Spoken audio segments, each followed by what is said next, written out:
Tripura electronics media সোসাইটির পক্ষ থেকে আজকে আমাদের একটা কার্যকরী কমিটির বৈঠক ছিল। বৈঠকে আলোচনার পর আজকে আমরা মুখ্যমন্ত্রীর সাথে দেখা করি মহাগণে। মাননীয় মুখ্যমন্ত্রী আমাদের সময় দিয়েছেন।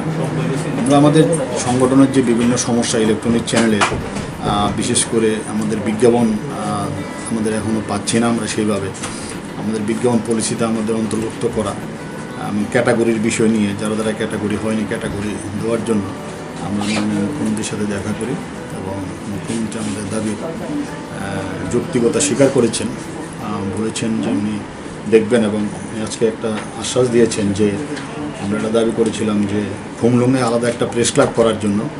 তো মুখ্যমন্ত্রী দাবি মেনে নিয়েছেন, খুমলুঙে আলাদা একটা প্রেস ক্লাব হবে এবং আজকে ইলেকট্রনিক চ্যানেলের রিচ সারা রাজ্যে 37 লক্ষ লোকের মধ্যে প্রায় সবার মধ্যেই আমাদের রিচ আছে। আমাদের রিচ একদম সারা রাজ্যে কাভার করে। তো আমরা হলাম সবচেয়ে বড় বৃহত্তম সংবাদ মাধ্যম।